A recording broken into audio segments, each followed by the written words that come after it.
right, so now we're free to doodle on top of our painted layer so I can reinforce any of these edges that I feel might benefit from being shored up a little bit. I can use pencil to do that. I don't want to necessarily draw over all of them, but maybe a couple of them, just picking some and not others to enhance a little bit like this. The other thing that I can do is enhance this a little bit with some pen, which is going to have, it's going to have sort of a contrasting look to it. It'll look very different from all the other marks that I've been making. So I can write, draw, add shapes, add marks. Whatever my go-to kind of doodles might be. I like little hatch marks and dots and things like that.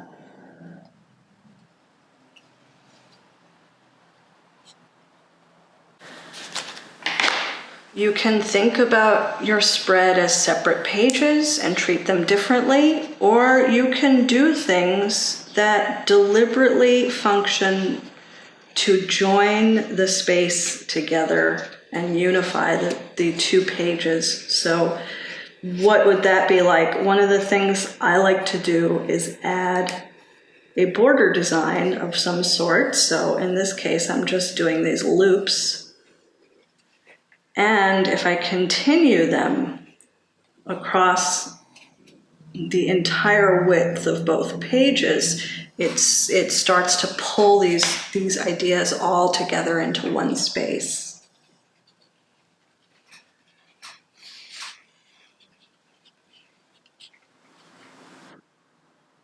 I can reinforce the heart motif, the heart theme, by adding a couple of little doodled motifs. And it just kind of pulls your eye around a little more and finishes off some of these ideas a little bit. And the other thing that I might want to do is one more time kind of bring that idea of writing back in and bring that strategy of just kind of summing up everything with a couple of words deployed on the page in a way that kind of works with what I see in front of me.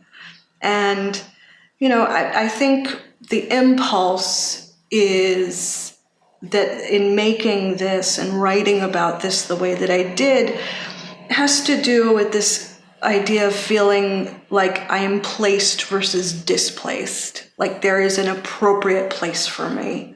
So I can, sum that up with just writing down those words to that effect. A place. Oh, this doesn't want to write too much. Sometimes my pens, by conking out, make me write in a way that's more raw than I might have intended initially, and that's not necessarily bad. Is it a place for me or a place for my art? I think it's a place for art.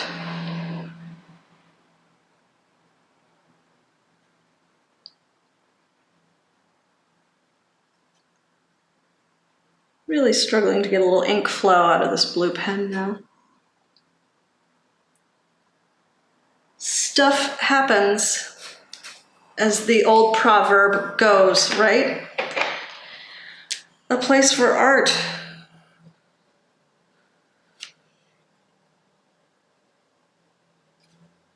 And I like to mix up my capitals and my lower cases and just really kind of do that sort of naive writing sometimes.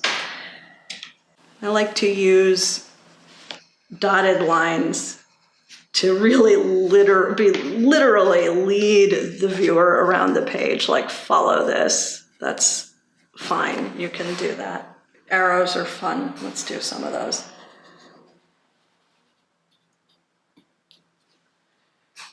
Not too many. I think I'm done. I am done. So that is what my 3.5 layer journaling looks like using these materials. And again, I'm demonstrating very clearly, I hope, that it is not about having this great observational drawing acumen, that a couple of sensitivities to design are really all you need. And the back and forth between really bright color and a few neutral resting spaces for your viewer to just kind of breathe around these really intense areas of color, that alone can be a really, really pleasing basis for something to look at. I hope you've had as much fun as I have had creating today, and I look forward to creating again with you in the near future.